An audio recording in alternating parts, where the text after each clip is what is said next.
You're listening to the Kirkintilloch Herald, a Q & Review recording service podcast, brought to you by our team of volunteers currently recording from their homes across Scotland.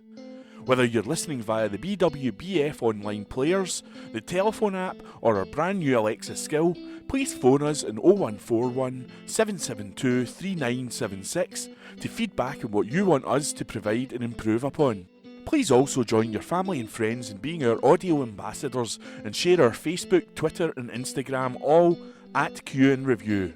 That's at symbol CUEANDREVIEW.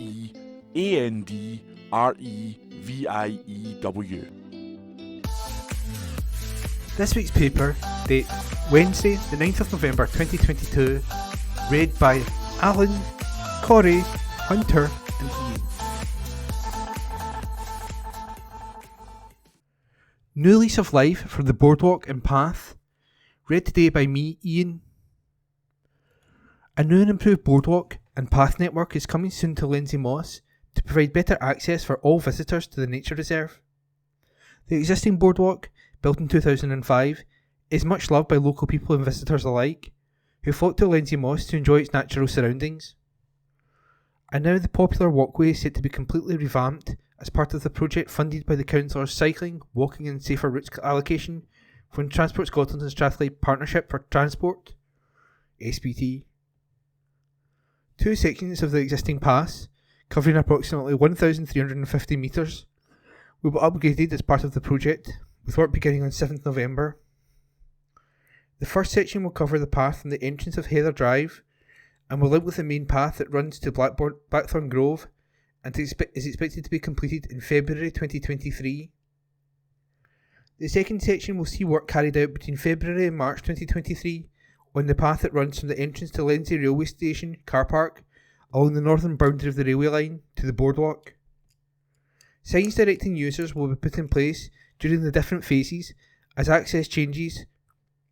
In order for the existing boardwalk to be removed and a new one to be installed, the boardwalk will be closed from Monday the 9th of January 2023 until March 2023. Due to the nature of the project and extent of improvements, the closure is unavoidable and there will be no access for the public. Councillor Paul Ferretti, convener of Place, Neighbourhood and Corporate Assets, said, "Lindsay Moss is a local treasure and the council is committed to its improvement and maintenance. The new boardwalk will provide easier and safer access to the moss. It will form part of a circular route, which is home to numerous birds and wildlife, and is designed to protect the valuable habitats beneath it. The project will unfortunately involve the temporary closure of the boardwalk. The council apologises for any inconvenience this may cause residents, and I'd like to thank them in advance for their patience and understanding as we upgrade this popular pathway." This week in history. November the 9th, 1922, the SS, Schutzstaffel or Protection Squad, was formed in Germany. On this day last year, England and Manchester United striker Marcus Rashford was awarded an MBE by the Duke of Cambridge for his campaign to support vulnerable children. November the 10th, 1982, Soviet leader Leonid Brezhnev died of a heart attack, aged 75. November 11th, 1987, Van Gogh's irises fetched £29.3 million at Sotheby's in New York. On this day last year, a new species of dinosaur with an unusually large nose was identified by a retired GP who spent lockdown rummaging through boxes of old bones. November the 12th, 1990, Crown Prince Akihito was formally installed as Emperor Akihito of Japan, becoming the 125th Japanese monarch.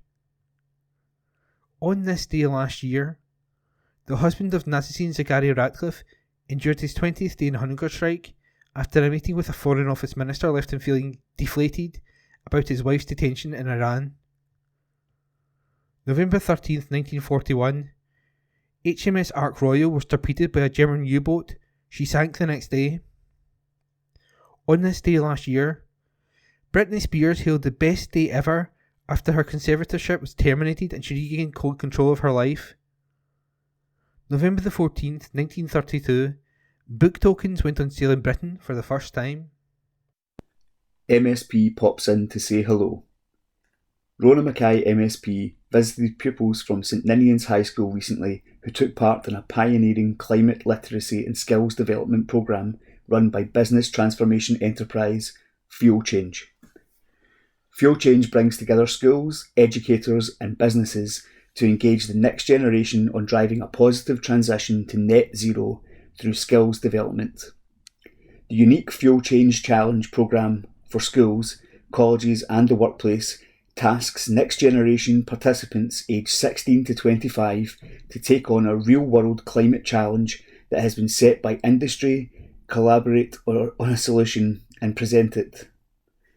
Fuel Change Live, a one-day showcase hosted in Edinburgh's dynamic Earth, saw over 50 pupils from across Scotland take part in a super sprint challenge that had been set by industry partner Scottish Water.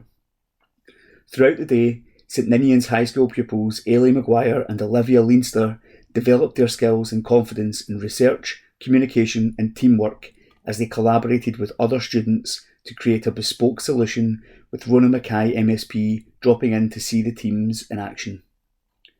The Fuel Change Challenge for Education, an SCQF Level 6 accredited programme for senior phase high school and college students, is underway in 21 Pathfinder secondary schools across Scotland.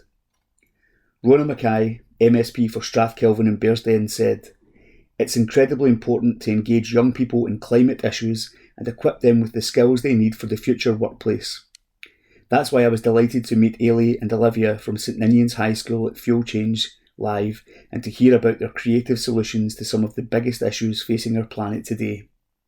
It's fantastic that St Ninian's High School were able to take part in today's event and, with Fuel Change's ambition to change every school and college in their pioneering programme, I'm excited to see what comes next."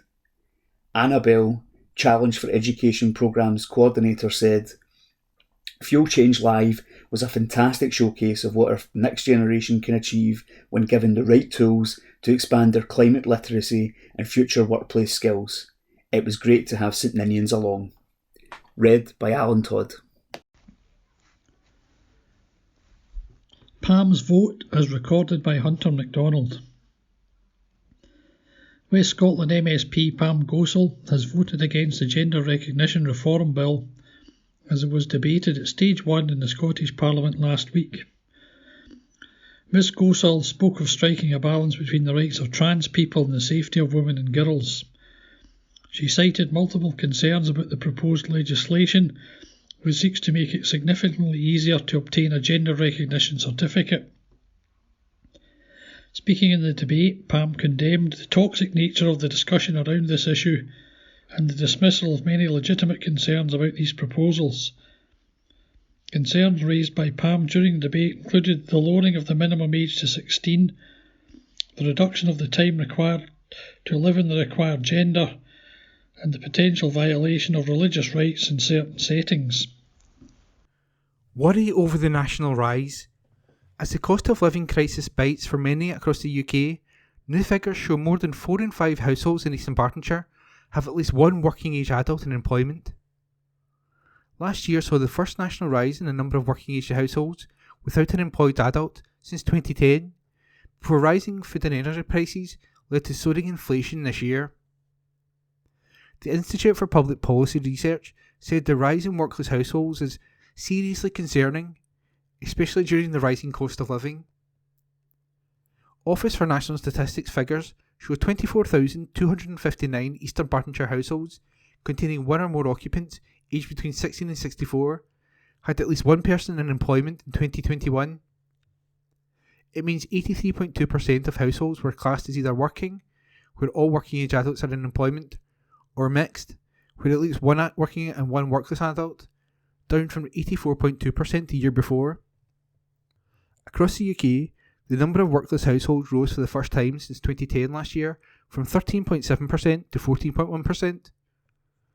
In Eastern Bartonshire, just 4,894 households, 16.8%, had no working age occupants in employment last year.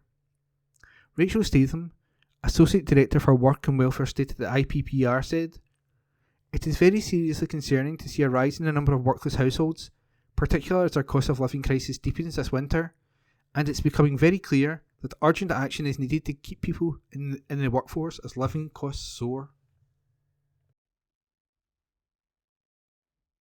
No-fly zone for local drones.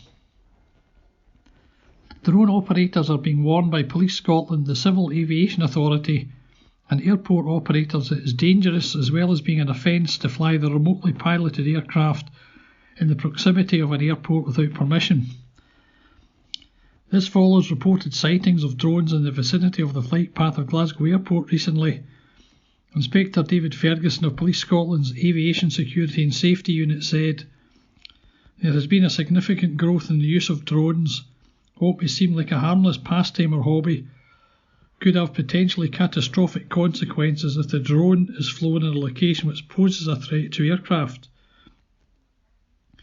If you intend to fly a drone, you need to fly safely and follow the CAA rules," Jonathan Nicholson from the UK Civil Aviation Authority said.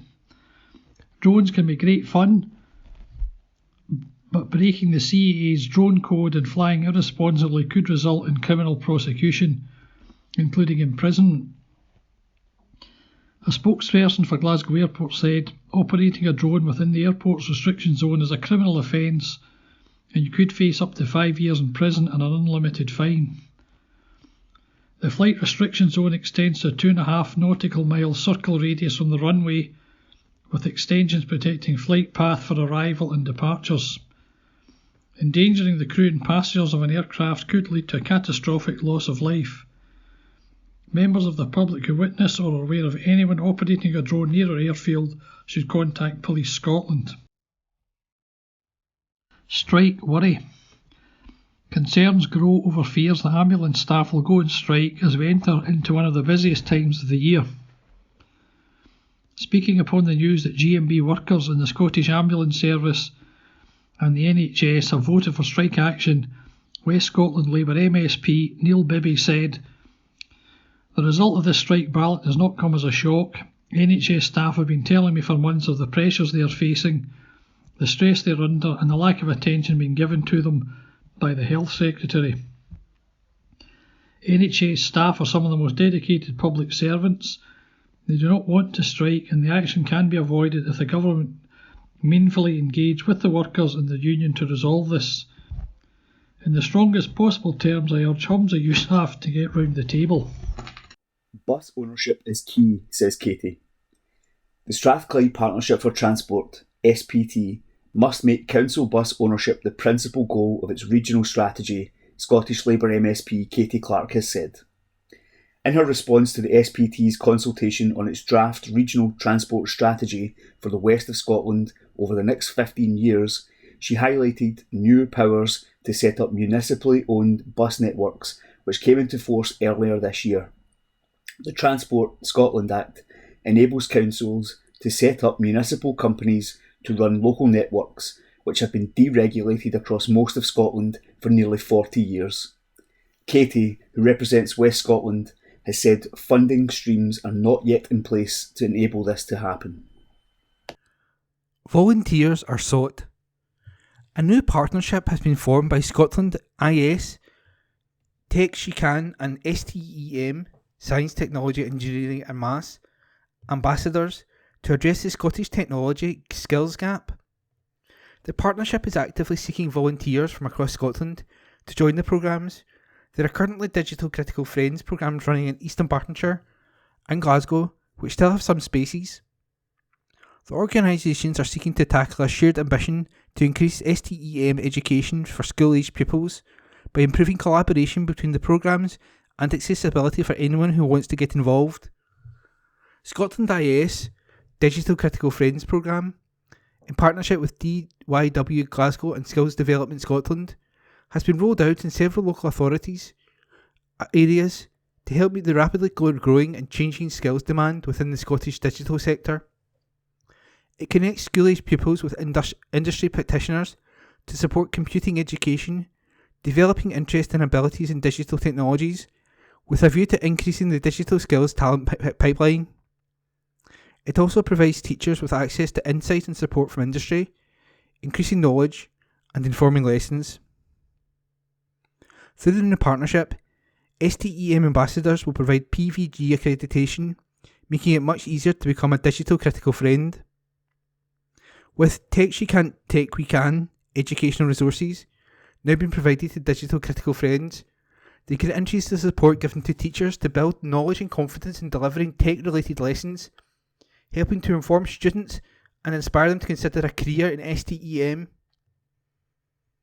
Karen Meakin, CEO of Scotland IS, said, "Our aim when we started Digital Critical Friends was to ensure young people had access to practical knowledge, experience within the tech sector, and exposure to the career opportunities available to them.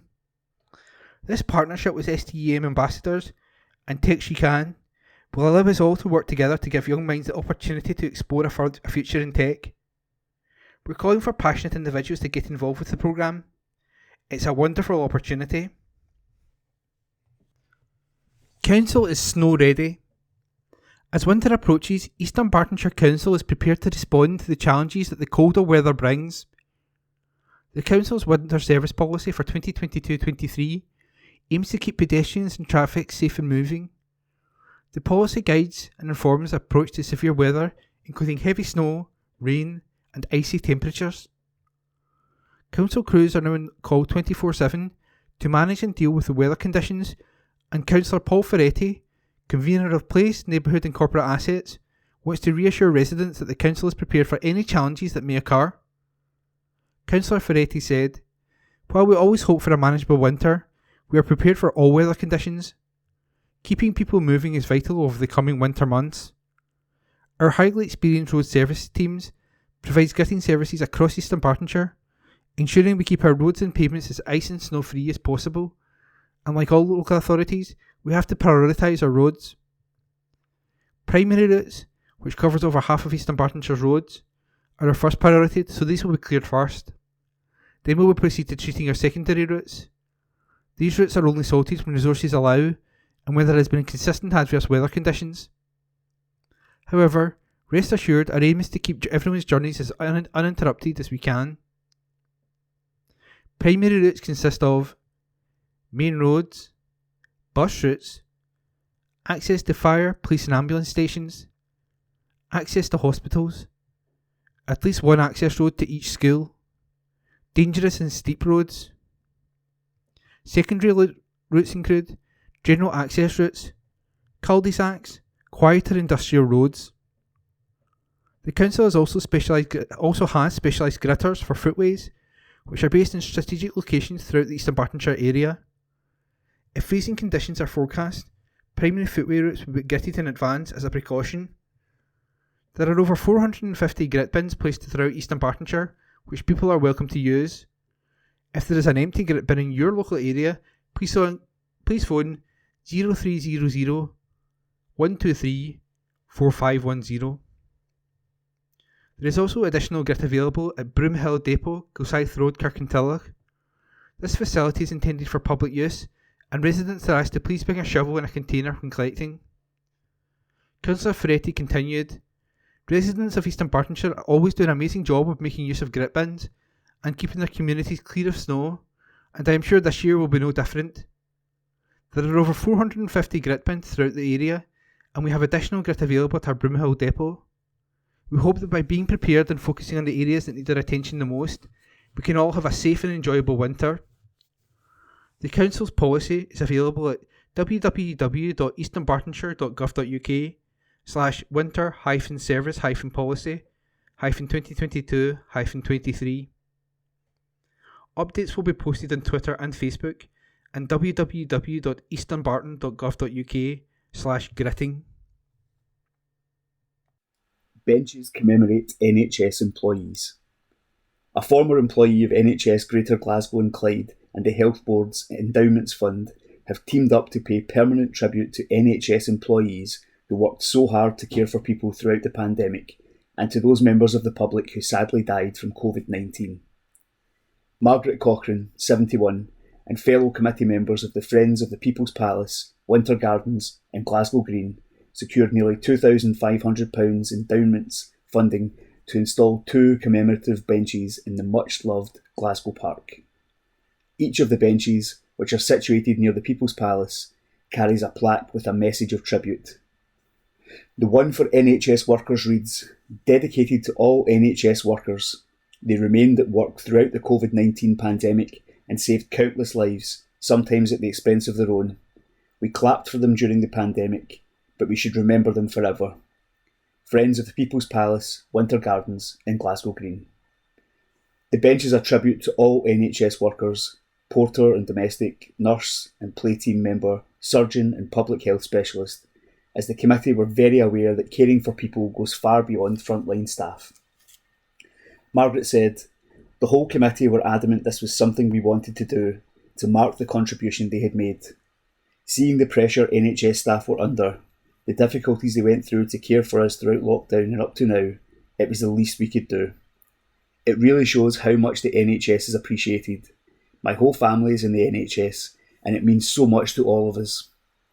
Margaret used to work as an estates administration manager with NHS GGC before she retired in 2017, so when the idea of the commemorative benches was first discussed, she knew she could approach the Endowments Fund for help.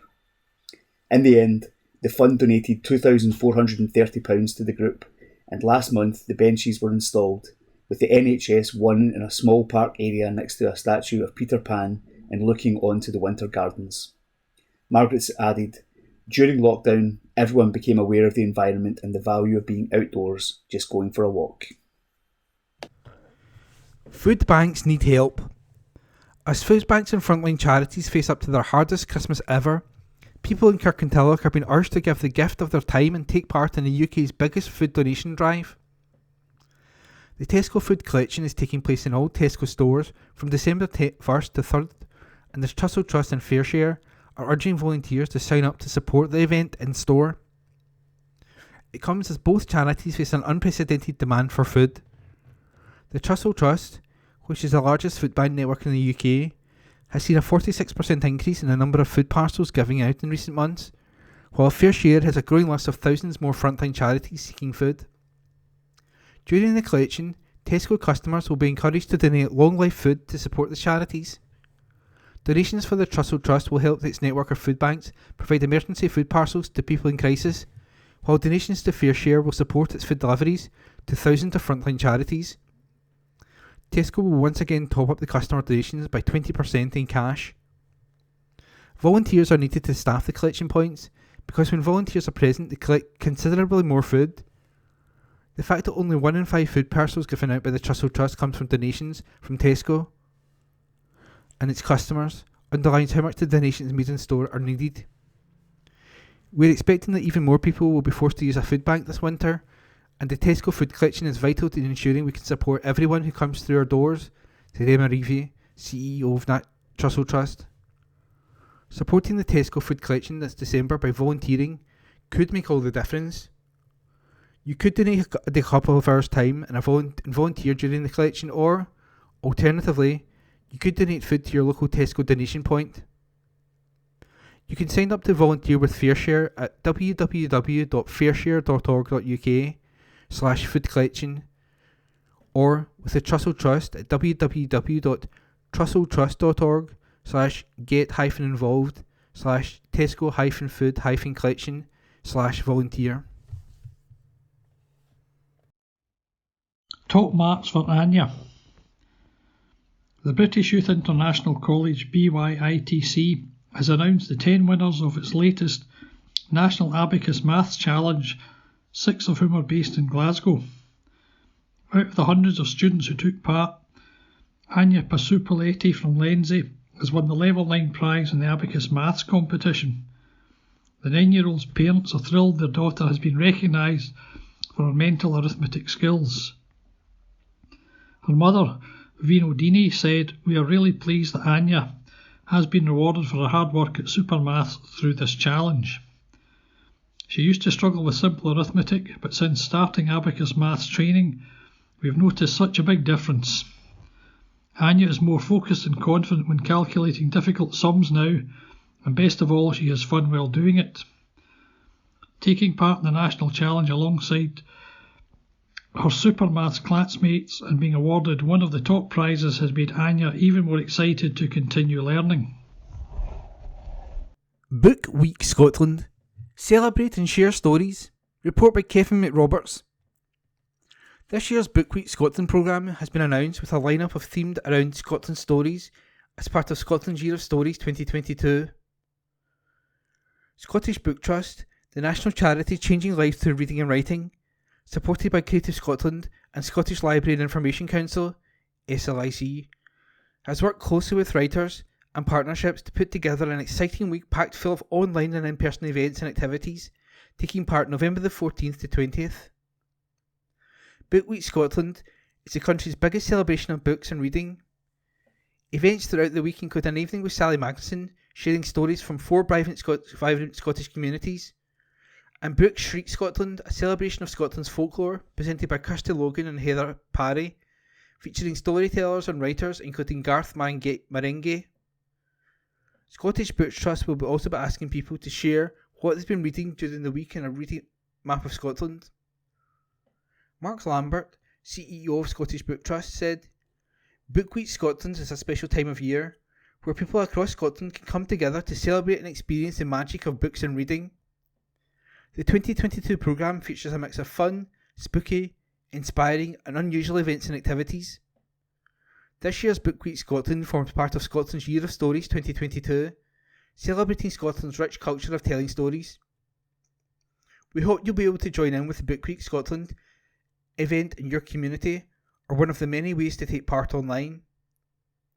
A new book, Scotland Stories, has been published by the Scottish Book Trust, featuring true stories from people across Scotland, as well as exclusive contributions from published writers Angus Peter Campbell, Raymond Mundair, Graham Armstrong and Helen Fields. A total of 70,000 copies of the book will be given out for free during the Book Week Scotland through libraries and community spaces, and it will also be available to read online and as an audiobook. Pamela Tulloch, SLIC Chief Executive, said, "Book Week Scotland is a terrific opportunity to celebrate everything that is great about books, reading and bringing people from families and communities to explore and revel in the power of words and shared stories. Libraries across Scotland have great programmes lined up during Book Week Scotland. Research shows that reading for just 6 minutes a day can reduce stress levels by up to 68% in people of all ages, and with our libraries across Scotland filled with an abundance of free reading materials, whatever your interest and ability, we hope people will take the opportunity to use Book Week Scotland to start or get back to enjoying books." The full Book Week Scotland 2022 programme can be found at www.scottishbooktrust.com/book-week-scotland. Favourite animals. As part of Book Week Scotland, the public is being invited to vote for its favourite animal from fiction. A long list was created with help from the public, and then a panel of experts whittled this down to a list of just 30 animals. Some older readers might remember from their own childhoods, while some are newer in the scene. The list includes the likes of the Cowardly Lion from Wizard of Oz, Elmer from Elmer the Patchwork Elephant, Joey from Warhorse, Snowy from Tintin, and Tigger from Winnie the Pooh. You can find the full list and cast your vote at www.scottishbooktrust.com/book-week-scotland/animal-vote. Local residents are encouraged to take part. People across Eastern Bartonshire are being encouraged to share their views on how qualifications and assessment should be reformed to ensure learners' achievements are fairly recognised.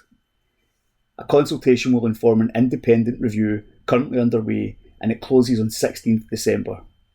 It invites opinions on the balance between exams and other forms of assessment, how a wider range of learners' achievements can be recognised, potential uses of technology in assessment and qualifications, and how to ensure that qualifications enable all learners, regardless of their circumstances, to demonstrate their strengths and achievements.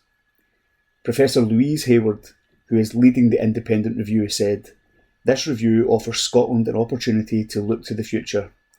We want to ensure that the ways in which we gather evidence about all learners' achievements, awards and qualifications help every learner to transition positively into the next phase of life, be that in college, employment, university or voluntary work. By supporting every learner to become a confident, committed, lifelong learner, we will help Scotland to grow socially, culturally and economically. Education Secretary Shirley-Ann Somerville said, "I would encourage anyone in East Bartonshire with an interest in qualifications and assessment, particularly young people, parents, carers and education staff, to share their views through this consultation. We want all learners to have the best possible opportunity to demonstrate the breadth, depth and relevance of their learning. This independent review and our other planned education reforms have the clear purpose of doing all we can to improve the experiences and outcomes of children and young people in Scotland's education system." Professor Hayward is Emerita Professor of Educational Assessment and Innovation at Glasgow University and will provide independent advice for ministers to consider in March next year. Penalty challenge. A group of young lads have been pulling out all the stops to help those affected by the ongoing war in Ukraine and in Afghanistan. Members of Lenzie After School Club took on the challenge of organising a sponsored penalties event to raise much needed funds for the Red Cross Ukraine Afghanistan Children's Fund. Not content with that, they then followed up with a mini festival against EDFC Community Club. The Lenzie Meadow Lairdland Select won the competition. Beat the Goalie trophies were won by Robert Lenzie Meadow, 9 scores from 10 penalties, and Jamie Millersnuke, 8 scores from 10 penalties. Organisers would like to thank Lenzie Youth Club 2009 squad, who very kindly supplied the goalkeepers Fraser and James, who between them defended 220 penalties in what could only be described as challenging weather. NHS Greater Glasgow and Clyde pair invited to Arizona for 2 weeks. 2 members of NHS Greater Glasgow and Clyde's neuroradiology team have been invited to the world's largest neurological treatment and research institution following a prize-winning presentation at the British Association of Neuroscience Nurses (BANN) annual conference held in Glasgow earlier this month. Audwyn Griffith, Senior Clinical Nurse Specialist, and Michelle Taylor, a staff nurse, delivered an oral presentation of a patient recovering following a stroke and an accompanying mechanical thrombectomy. They have been invited to visit the renowned Barrow Neurological Institute in Phoenix, Arizona in 2023. On the 2-week trip, they will be meeting and sharing knowledge with world leaders in neurological disease treatment and research preparing for a presentation to the World Nursing Congress. Udwin and Michelle are part of NHS GGC's interventional neuroradiology team, based at the Institute of Neurological Sciences in Glasgow. Last September, the team launched trials in mechanical thrombectomy. The aim is to remove a blood clot from an artery within the brain using a specialised device. This restores blood flow, which minimises the amount of brain damage during a stroke. Udwin identified the trials as the perfect subject for the conference. He works closely with Michelle and knew she would be the right person to deliver the presentation. I was delighted she took up the challenge. Michelle is a promising young leader, and it is important that NHS does succession planning and identifies young staff who are showing real promise. By using her personal experience, Michelle rose to the task. I started with a chat about what mechanical thrombectomy is and how we do the procedure. My gran suffered a severe stroke, and this inspired me to become a nurse and to work with stroke patients. Joined by their patient, a 42-year-old nurse who experienced a stroke, it was her story that made the difference with the assembled audience. While Udwin was speechless upon learning they had been invited to Arizona, Michelle admits her focus was in telling the neurological team's story. We were delighted to be invited to Arizona. It's a real honour. Family announcements. Deaths. Boyle. Katrina Elizabeth Jane. Nee Harrison. Peacefully at home following a long illness, stoically born. Tina, beloved daughter of the late Dr. and Mrs. Raymond T. Harris, cherished wife of Maurice, adored mum of Jonathan, a much-loved sister of Richard. Adrian, Roderick and Charmaine. A special sister-in-law, aunt, cousin and good friend to many, especially Megumi in Japan. Tina was a former Auchinloch Sunday school teacher and podiatrist with NHS GG and C, The funeral service will take place at Lenzie Union Parish Church, G66 4LD, on Tuesday, November 15th, 2022, at 10:30am, and thereafter to Daldowie Crematorium, arriving at 11:45am. A splash of colour, if desired, may be worn in celebration of Tina's life. Family flowers only, please. Donations in lieu of flowers can be made to a charity of your choice, to the memory of Katrina. Tomini. Harry. Peacefully at home on Monday, October 24th, 2022. Harry, beloved husband of the late Janet, loving father of Harry and Martin, father-in-law of Karen, devoted granda and great-granda. Funeral Mass to be held at St Joseph's, Cardowan, on Wednesday, November 9th at 10am. Thereafter to Bedley Cemetery. In Memoriam. Henderson, William. In loving memory of William, who passed away on October 30th, 2022, a loving husband of Margaret, dear dad to Billy, and granddad to Matthew and Lewis. Sadly missed by his loving family. Services will be held across the local area. Remembrance Sunday will be marked at events across Eastern Bartonshire once again this year, with services being held in 11 towns and villages. On Sunday the 13th of November, Provost Gillian Rennick and councillors will join local people at services and parades across the area to pay respect to war memorials. Local churches and community councils have organised events in Auchinairn, Baldarnock, Bishopbriggs, Kirkintilloch, Lennoxtown, Milgay, Mouthline of Campsie, Torrens, Twecker and Woodley. Provost Rennick said, "I believe it is incredibly important that we come together in our communities for these public acts of remembrance to pay our respects to the fallen. We must never forget the sacrifices that so many have made, and likewise we must remember our veterans and those who continue to serve, as well as their families." A service organised by the council will be held at the War Memorial at Bearsden Cross. It will begin at approximately 10:40am, led by Reverend John Crabe.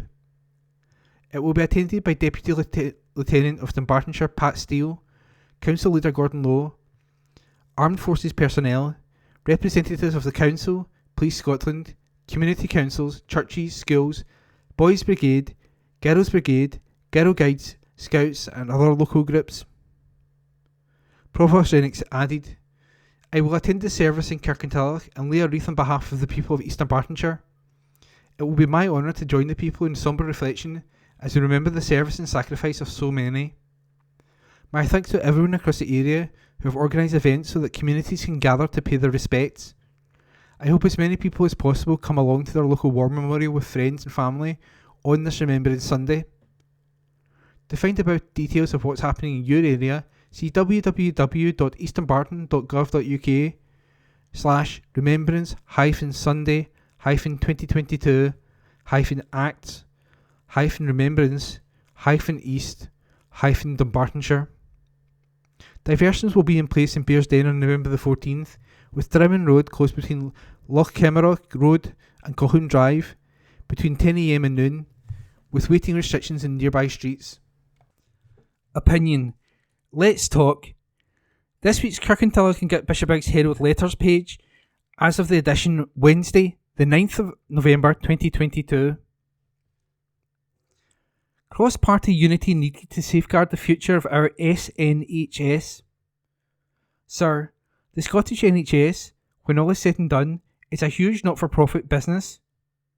It requires the management of multi-million pounds in wages, property, IT, transport, training, procurement and a host of other functions. And yet it is hampered by continual changes in government thinking which result in changes to planning, targets, funding and its overall aims. No normal business could function successfully under these restrictions. Even the smallest companies have business plans for at least the next 5 years, and a setup like this is not to be able to plan ahead restricts its ability to function in an efficient and economically sound manner. All political parties are committed to supporting the SNHS, but if we want this organisation to be successful, it is surely time to stop it being used as a political football and take a different approach. This might sound unlikely or, perhaps, naive, but I'm sure the electorate in general would applaud if all parties with seats in Parliament worked together and came up with a plan to which all agreed to abide by for the next 10 years or so. This plan can be kept under constant review by a similar mix of politicians so that the continuity of planning can continue no matter which party holds power. And any changes needed would be agreed by all representatives involved at the SNHS, would therefore be taken out of the hands of the ruling party. In this way, managers would be free of concerns that plans could be shelved as the next general election comes around.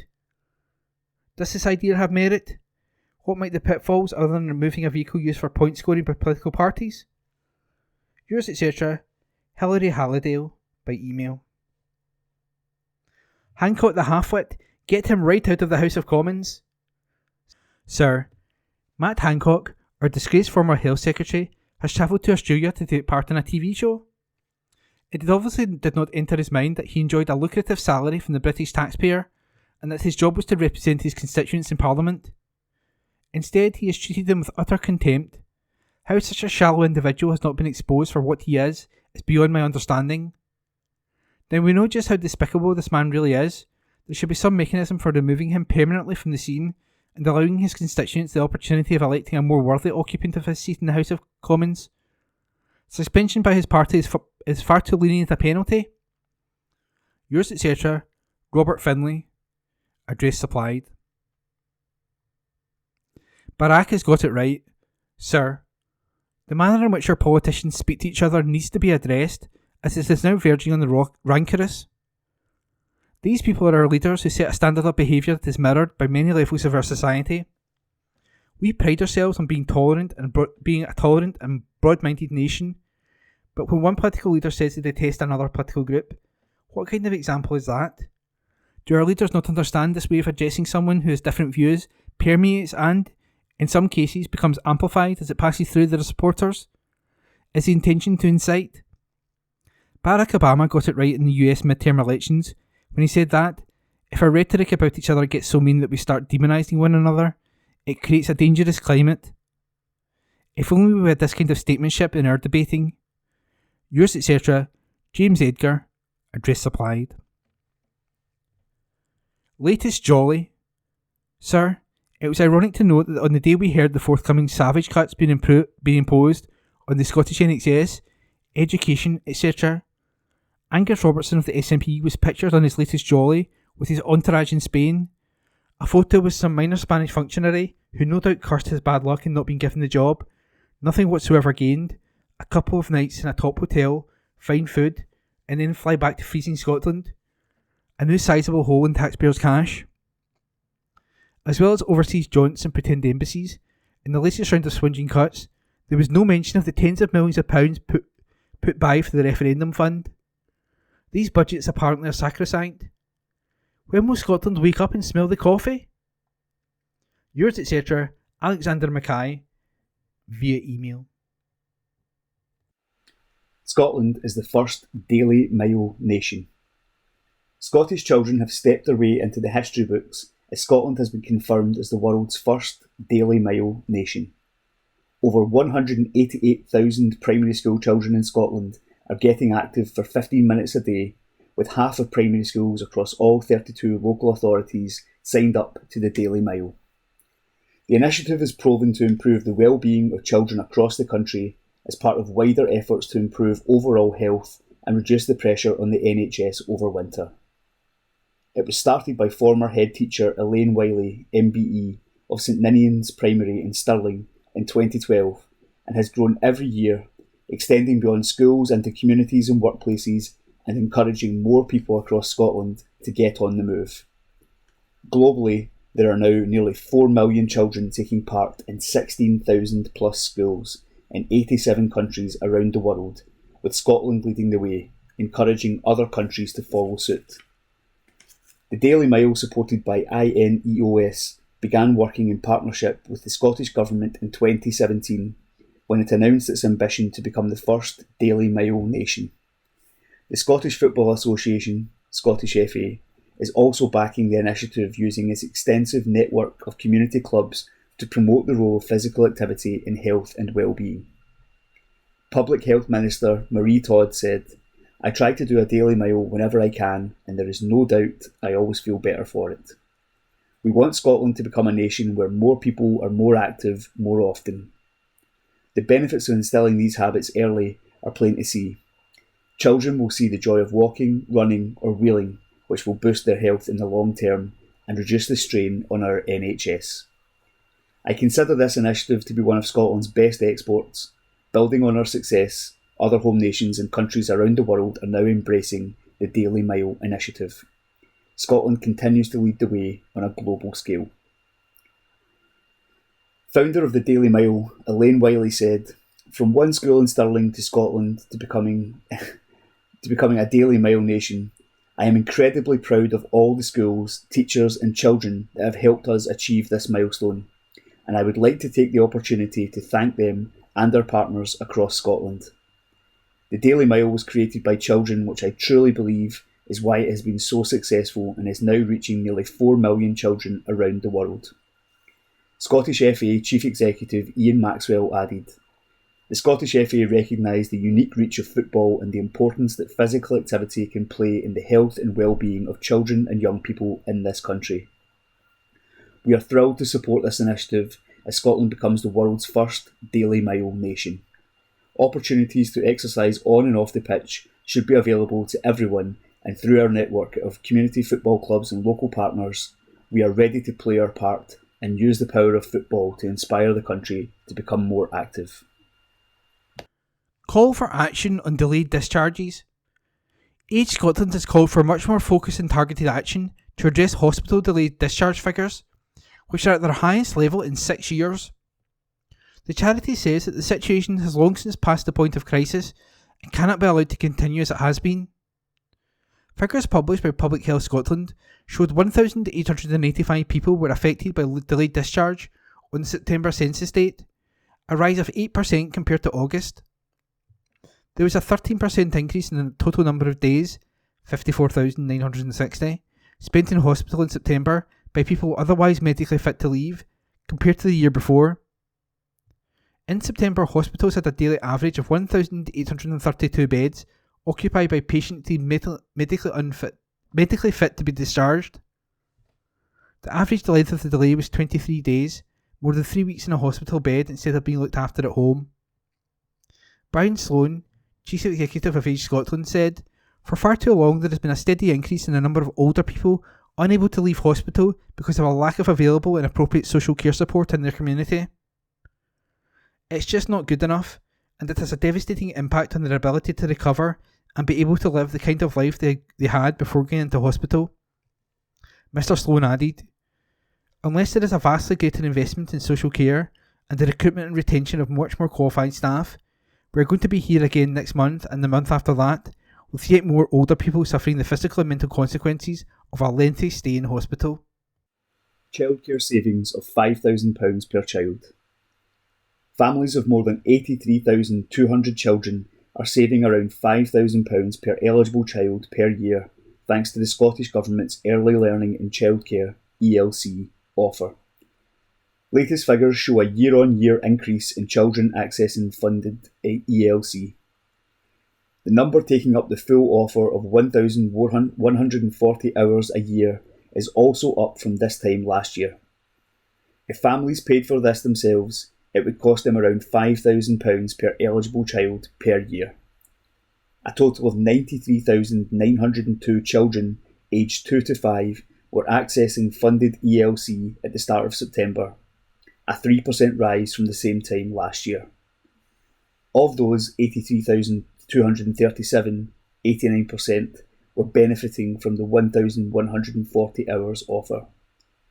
Children's Minister Claire Haughey said, "Scotland is the only part of the UK to offer 1,140 hours a year of funded early learning in childcare to all 3 and 4-year-olds and eligible 2-year-olds. This offer saves families a significant amount of money, which is particularly important at a time when so many are struggling with cost of living pressures. It also supports parents into work, training or study. High quality ELC benefits children too by enriching their early years and giving them the confidence and skills they need to prepare them for school. Councillor Tony Buchanan, COSLA Children and Young People spokesperson, added, "A greater proportion of children are accessing the full 1,140 hours entitlement compared with April this year. The increased availability of funded ELC is allowing children more time to play and learn, and more opportunities for parents and carers to work, study or volunteer, as well as significant financial savings." Christmas gifts to suit everyone.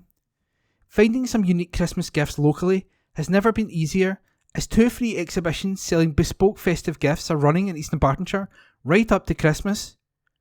The ever-popular Christmas Art and Craft exhibition at the Old Kirk Museum in Kirkintilloch will open its doors on Saturday the 5th of November, while the greatly anticipated Christmas exhibition at the Lily Art Gallery in Milngavie kicks off a week later on Saturday the 12th of November. Visitors to both exhibitions will find interesting selections of unusual gifts, including a wide range of arts and crafts from local craft makers, handmade jewellery, ceramics, scarves, candles, woodwork and textiles. At the Old Kirk Museum, this year's guest artist is Etta Dunbar. A diverse range of her paintings and craftworks, all for sale, will be on show. These include beautiful landscape paintings of Scotland, and a selection of her beautiful handmade scarves and jewellery pouches will be for sale. At the Lily Art Gallery, visitors will be able to enjoy the work of invited artists such as Michael Durning, Stanley Bird, Ruth Greer and Fiona Classen, and local applied artists like Sally Walkinshaw, Anne Morrison and Pauline Muir, to name but a few. Jim Neal, chair of EDLC Trust, said, "The Christmas exhibitions at the Old Kirk and the Lily have become a part of the festive build-up in Eastern Bartonshire. I always enjoy them as they showcase bespoke, unique and handmade products that you'll be excited to wrap ready for the big day. Every year we hear from visitors about how much they enjoy the exhibitions, and we get many comments on the high quality and range of gifts on offer. These exhibitions are a great way to start off your Christmas shopping in the welcoming and festive atmospheres of the Old Kirk Museum and the Lily Art Gallery. I urge local people to come along and support the artists who have worked very hard to make exhibitions so special. Entry is free and booking is not required. Check out each venue's website for visitor information." Disney on Ice returns to the Oval. Disney on Ice presents Discover the Magic is bringing a new voyage to families through dynamic moments both on ice and in the air, taking fans on its most adventurous journey yet. Get ready for the Disney on Ice magic to make its way to the Oval Hydro this spring, with enchanting stories and exhilarating production numbers, providing the perfect day out for all the family. The production will be visiting Glasgow's Oval Hydro from the 23rd to the 26th of March 2023. Tickets are now on sale from www.disneyonice.co.uk.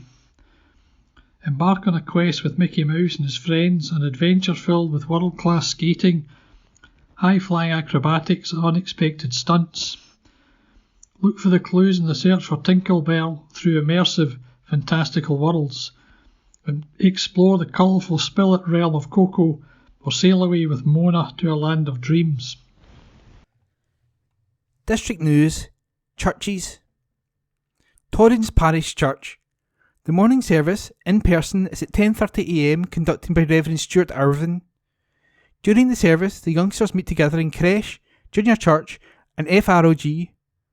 To join the service, online, click www.torrensparishchurch.online.church. The remembrance service is on Sunday, November the 13th at 10am, leaving the service at 10:50am to walk to the War Memorial for the 2-minute silence. The cafe is open every Wednesday 9am to noon for teas and coffee and delicious home baking. Why not come and taste for yourself? The prayer ministry team will also be available from 10:30 to noon. The Girls Brigade meet on Wednesdays 6:15pm to 8:15pm, Primary 1 to S6. And the Boys Brigade meet on Thursdays 7pm to 9pm, Primary 7 to S6. To find out about the regular weekly activities, check the website for What's On at www.tpc.org.uk. Home Church, Scotland. What you have done will be praised from one generation to the next. They will proclaim your mighty acts. They will speak of your glory and majesty. Psalm 145, verse 4-5. One church, home church, 4 locations: Kirkintilloch, Glasgow, Stornoway and online. A church for all ages. Every Saturday at 6:30 p.m. The kitchen at home. Warm space, warm meal, warm welcome. Suggested donation £1.50 per adult. Children eat free. Coming soon, coffee corner on Fridays from 9:30 a.m. Sunday, 9:30 a.m. communion. 10 a.m. prayer time. 10:30 a.m. fellowship, tea and coffee available. 11 a.m. worship service in Children's Church, followed by tea and coffee. The Sunday evening service is in Renfield Church, Bass Street, Glasgow, at 7 p.m. Minibus leaves home church at 6:30 p.m. Wednesdays at 7:15 p.m. is fellowship night, including a time of prayer and Bible study. Bible study in Glasgow at Renfield Centre on Wednesday at 7:15 p.m. Alphas on Thursdays at 6:30 p.m. in Kirkintilloch Youth. Youth meet on Fridays at 7:30 p.m. for Youth Alpha and Fellowship. See Facebook and Instagram for up-to-date information. Kirkintilloch Church of God. At Regent Hall, Regent Street, every Wednesday. Our coffee corner is open from noon to 2 p.m. for home baking and coffee. Join our friends and neighbours for a chat over coffee. On Sunday there will be a Zoom service at 6 p.m. The speaker will be Zach Williamson. A warm invitation to everyone who's able to join us on Zoom.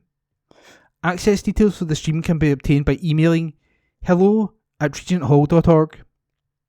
For up-to-date and further information on our services, visit our website on www.regenthall.org. Jesus said, "I am the way and the truth and the life. No one comes to the Father except through me." John chapter 14, verse 6. St David's Memorial Park Church. The morning services on Sunday, November the 13th, is our remembrance service. This will be at our usual time of 10:30 a.m. and will be led by our Church of Scotland reader John Nicholson. During our morning worship, school-aged children will have the opportunity to go through to the halls for their own time of fun and learning with JAM. All are welcome to attend our service. There are some COVID measures still in place. However, the wearing of face masks is not mandatory at this time. We look forward to welcoming you to the church. Our Tuesday lunchtime service will be held each Tuesday from noon in our small hall. Our next service will be Tuesday, November the 15th, which is an afternoon communion service. All are welcome to attend this afternoon service. Our guild will be meeting on the same day from 7:30 p.m. to 9:30 p.m. Their topic this week is sepsis research. We would like to extend a warm invitation. Other events taking place in the coming weeks are a Christmas craft event on November the 26th from 10 a.m. to noon. This is for all primary age children, and you just need to register your child with your youth organisation prior to arriving.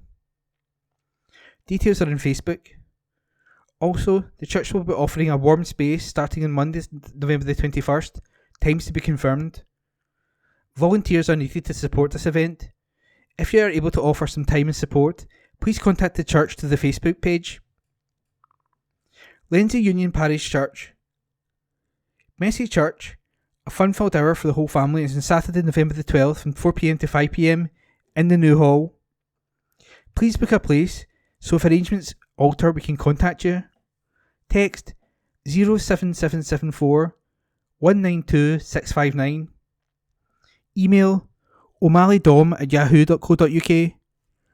The guild is on Monday, November the 14th at 7:30 p.m. in the new hall.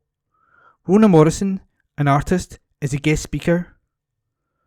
Craft Cafe is on Tuesday, November the 15th in Dean House, 2 p.m. to 4 p.m. for adults who enjoy knitting, crochet, cross-stitch and other crafts. Participants can share hints and tips, meet new people and learn new skills. The Meeting Place coffee shop is open on Wednesdays 10 a.m. to noon. Meet your friends and enjoy a chat over a cup of tea or coffee. Everyone, from the very young to the young at heart, is welcome to attend. We also have a good selection of greetings cards and second-hand books for sale. The coffee pot is open on Fridays 10 a.m. to noon in the new hall for teas, coffee and chat. Lenzie Joint Church of Scotland Remembrance Service at 10:50 a.m. Sunday, November the 13th at Lenzie Old Parish Church. 2 p.m. on Sunday, November the 13th, an act of remembrance at Woodley War Memorial.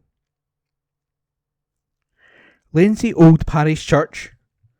Art exhibition and coffee morning, Saturday, November the 12th from 10 a.m. to noon. Tickets £3 are available from the committee members or pay at the door. Main exhibitors are Ian Campbell and Lorna Dunn. Artwork, posters and individual cards by the artists will be available to purchase. Thursday Club meets on November the 17th at 2 p.m. in the church hall. Enjoy tea and coffee and home baking, followed by a game of Scrabble, Dominoes, Rummikub or Uno. All welcome. Time out Monday, November the 21st at 7:45 p.m. in the church hall is a social evening for ladies of all ages. Come and Sing, the dementia-friendly singing group, meets on Tuesday, November the 22nd at 1:15 p.m. to 2:45 p.m. in the church hall. A warm welcome awaits all, and of course a cuppa with some delicious home baking. Please feel free to come and sing. Cadder Parish Church. We look forward to welcoming you this coming Sunday in our morning service, which is at 10:30 a.m. in Cadder Parish Church. In the service, we'll be remembering those who have sacrificed their lives in past wars. We look forward to welcoming you.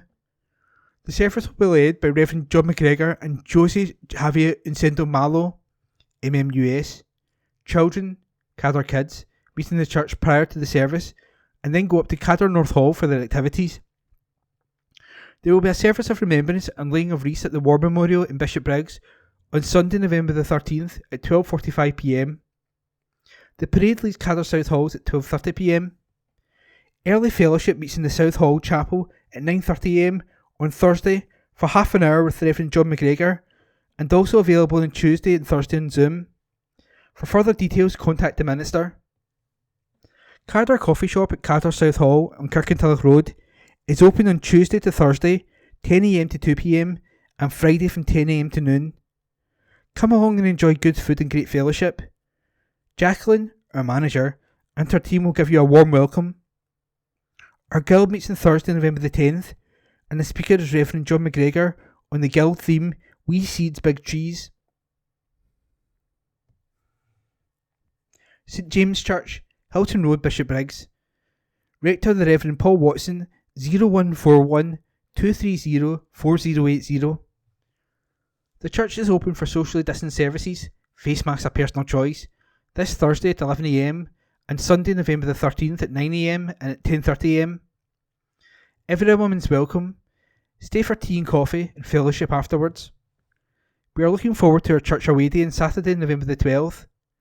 The Meditation Labyrinth is still available in the car park for a mindful walk round. There are also virtual services in groups. For up-to-date and further information, refer to our social media.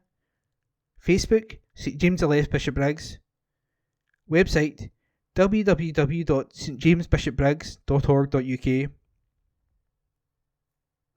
St Columba's Hill Head. There is a remembrance service on 10 a.m. on Sunday, November the 13th. If you really can't come in person, connect with us by livestream via www.kirkintillochstcolumbus.org.uk or by searching for St Columba's Hill Head Kirkintilloch on YouTube. Short midweek service on Wednesdays at 10 a.m. Busy Bees Carer and Toddler Group is at Hill Head on Wednesdays at 10, and Little Fishes Carer and Toddler Group is on Fridays at 10 at St Columba's. No pre-registration needed. First Kirkintilloch BB meets on Friday evenings. We also have two groups for learning and adults with learning difficulties, Friendship Club and Following Jesus group. Colston Well Park Church. This Sunday will be a special service of remembrance led by Reverend Leslie Grieve at 10:45 a.m, as there will be a 2-minute silence at 11 a.m. All are welcome. Tea and coffee served in the hall after the service. On Monday, the Colston Art Club continues from 10 a.m. to 1 p.m. New members always welcome. Call 07709 584 680 for more information. Cake and Company is restarted every Wednesday from 11 a.m. to noon. The brownies are on every Wednesday at 6:30 p.m. and all girls aged from 7 to 10 years welcome. The Boys Brigade has restarted with the company and senior sections on every Friday starting at 7 p.m. The food bank remains open from 11 a.m. to 1 p.m. and 2 p.m. to 4 p.m. every Friday only. All donations of non-perishable foods gratefully accepted. Follow our church services on Facebook at Colston Wellpark Parish Church, or contact Leslie Grieve on 07813 255 052. Milton of Campsie Church. We are back in the building, no need to book. If you sit in the centre aisle, there is no need to wear a mask. If you sit in the side aisles, please wear one. Time to pray is on Wednesday till 7:15pm. Come and go as you please. Also on Wednesday, the fellowship will meet at 7:30pm for a talk on first aid. Our Warm Spaces Hub is now up and running on Mondays and Thursdays in the afternoon. To volunteer and or for more information, contact Anne Pert, anpert56@gmail.com or 01360 313 003. BB Anchor and Junior sections meet on Friday at 6:15pm. COP27 take place in Sharm el Sheikh from November the 6th to 18th. Churches together will hold a half-hour service on Saturday, November the 12th at noon in Milton of Campsie Parish Church. Go Mad Extra will take place in the church complex on Sunday, November the 27th from 1pm to 3pm. Entitled Yakisimno, Darius the Yak from Sing 2 will help us think about biblical golden calves and loin cattle. This is for all children preschool up to primary 7. We will visit Lilliburn, Kintyre and Burston Care Home on November the 20th. Next Sunday is Remembrance Sunday. Send us a pic of yourself wearing a poppy or one you have drawn. For the village remembrance, we will assemble at St Paul's at 1:30pm before making our way to the War Memorial for a 2pm act of remembrance. Springfield Cambridge Church. Morning worship on Sunday, November the 13th will be led by Reverend Ian Taylor, Reverend Edson Duque de Castro and Mrs Julie Harty in the sanctuary. This is Remembrance Sunday at the earlier time of 10:45am. The Sunday school meets in room 2. There is also a creche facility. Morning worship has also been live streamed on the YouTube. Visit the website www.springfieldcambridge.org.uk and Facebook page. Tea and coffee is available after the service in the Cameron Hall. Come along and enjoy the fellowship. There will be a vestry hour on Wednesday, November the 9th from 10am to 11am for anyone who wishes to speak with the minister. There will be a short weekly service of worship in the Springfield Chapel on Wednesday, November the 9th from 11:10am to 11:30am with refreshments afterwards. The Guild's coffee morning is on Saturday, November the 12th from 10am to noon. Welcome to Kenmure Church. The services in Kenmure Parish Church this Sunday will start at 10:50am so that we can include an act of remembrance at 11pm. It says 11pm, it must be 11am. The service will be led by Reverend Susan Anderson. The wearing of masks we leave to personal choice throughout the sanctuary. This service will be live streamed on YouTube and can be found by searching for Kenmure Bishopbriggs.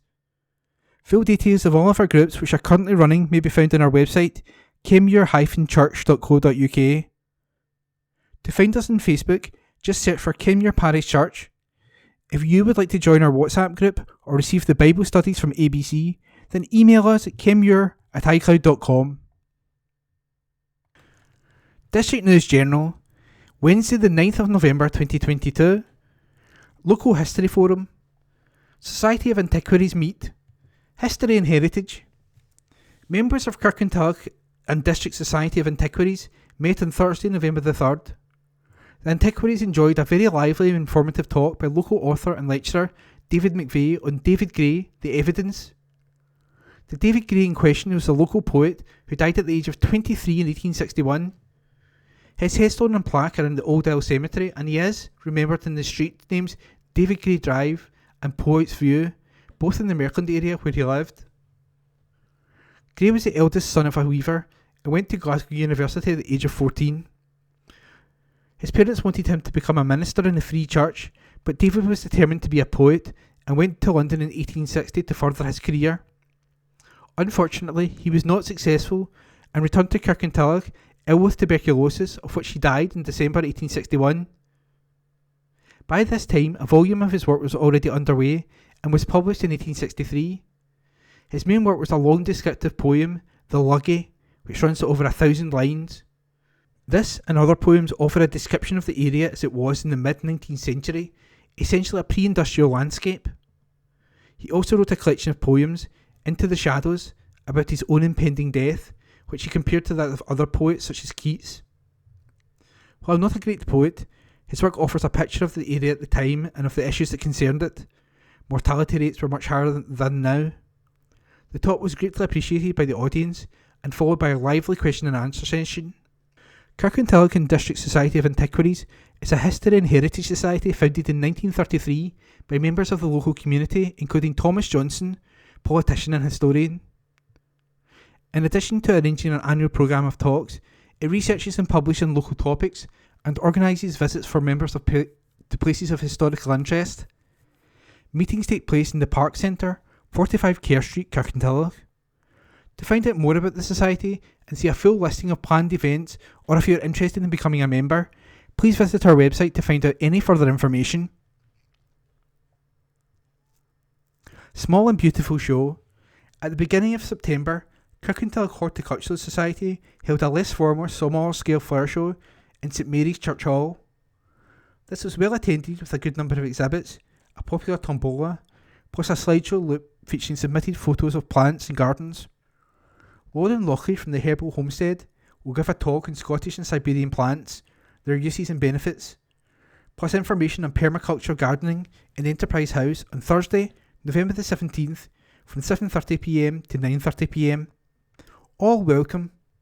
For more details about the Society, please contact Paul on 0141 578 1520 or visit our website www.kirkintillochhorty.org.uk. Divers Club is 50. An article written by Brian Yule and read by myself, Corey.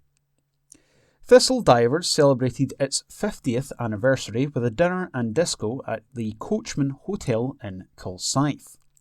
The club was originally formed in 1972 as Kirkintilloch Sub-Aqua Club, based at the old pool in the town, but migrated across to Kilsyth in the 1990s when this was demolished. Around 25 members currently meet on Monday night at Kilsyth Swimming Pool from 6:45 until 8:15pm for training, and then retire to the Coachman for refreshments and a blether. They also regularly head out on boats to explore Scotland's open waters, with recent excursions including the Isle of May, Little Cumbria, Loch Long, Largs and Loch Inkard. At the dinner, Gordon Fife and Robert Sewell provided a few laughs for members past and present during their talks on the history of Thistle Divers. Special guests were Dr. Texa Sim and Free Zanke from Keelos, Community Association of Lochs and Sounds, a marine conservation group based at Loch Elaine, who gave a presentation on the Native Oyster Project. In 2023, Thistle Divers plan to assist the project by mapping and photographing the reefs where sapulid worm aggregations have been found, and taking native oysters into deeper areas of Loch Elaine. Long-serving member Anne Peck said, "It was great to see old friends and former members catching up, reminiscing and enjoying the evening. There was lots of great chat, laughs and dancing too. Thank you to everyone who made this night a celebration of 50 years as a dive club. We especially want to express our thanks and appreciation to Dr. Texa Sim and Fee Zanke for travelling down to join us. Huge thanks to Aquaton, Patterson's Air Systems, Splash Sports, K-Dive, the Coachman Hotel, J. Geyser and A. Thompson for their generous sponsorship of our raffle prizes, and all members and former members for their brilliant donations. Thank you also to the staff at the Coachman for the lovely food and making sure everyone was looked after so well, and to Kenny Taylor for providing us with great music over the evening.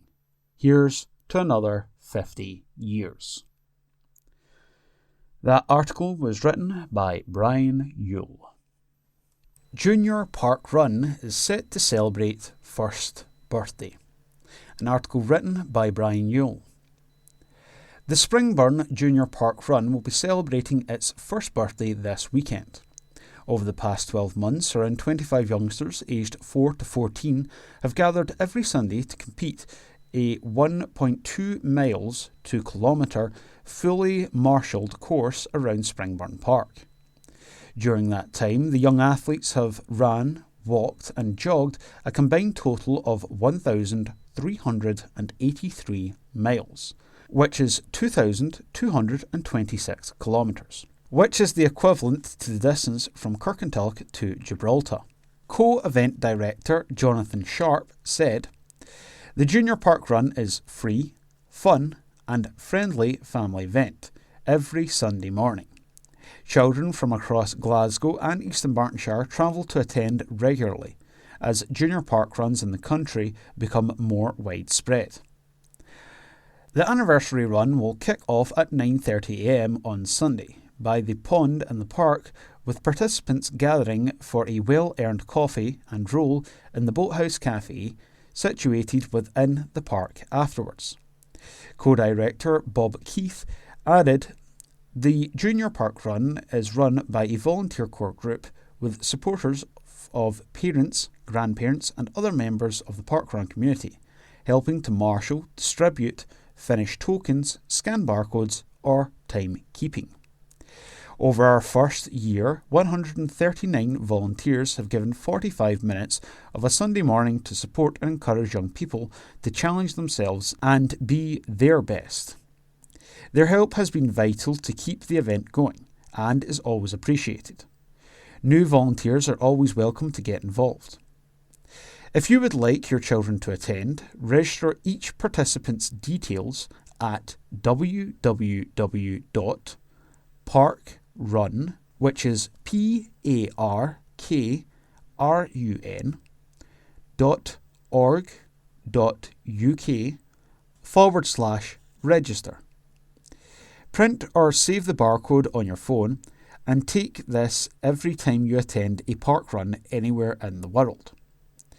An incentive for children to participate regularly is the milestone wristbands when they achieve half, full or ultra marathon distance. Bob said there is a fun warm-up routine before the start, and the whole aim of the Junior Park Run is to provide a free, fun and active event weekly for all the family with parents and guardians walking and running with their kids. We welcome everyone to register and attend, especially on the 13th for our anniversary. There will even be cake afterwards." That article written by Brian Yule. Football Roundup. Kirkintilloch Rob Roy were at the end of a 2-0 defeat at the hands of Arthuli at the weekend. Rob Roy were down 0-1 at the break, but the visitors doubled their lead to take all 3 points. They will now have to regroup when they take on Irvine Meadow 6 at Meadow Park tonight, Tuesday, with a 7:30 kickoff. West Park United had a fantastic result on Sunday, November 5th, with a 6-0 drubbing of Calderbraes. Scores for West Park were Lewis C. with a hat-trick, Paul with a brace and Kai. Meanwhile, Glasgow City's Sky Sports Cup run came to an end at the semi-final stage, as a Christina Freda double gave Hibernian victory at the Petershill Park. Mairead Fulton scored a goal late on to set up a grandstand finish, but the visitors held on. The opening goal of the game came midway through the first half and went in the way of Hibs. A back pass from Jenna Clark was cut out by Frida, who put the ball past Lee Gibson in the City goal to give the visitors the lead. Hibs doubled their advantage when the ball from the far side went across the face of goal and found Frida, who sent the ball goalwards. Gibson clawed the ball away, but after a few seconds, the referee pointed to the centre circle to signal a second Hibs goal. City had to respond quickly, and did as Fulton's strike from the edge of the box flew past Heelant and into the back of the net.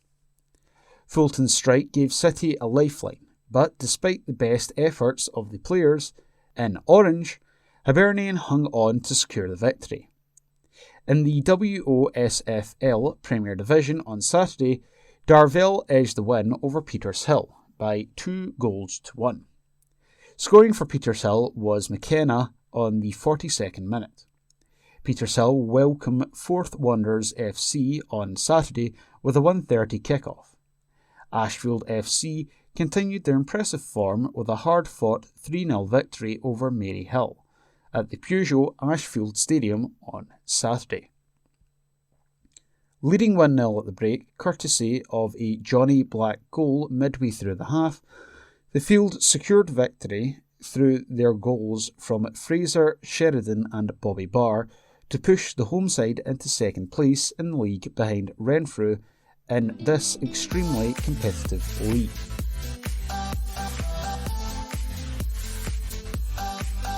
Thank you for listening to this week's Kirkintilloch Herald podcast, brought to you by Q & Review, print speaking to the blind.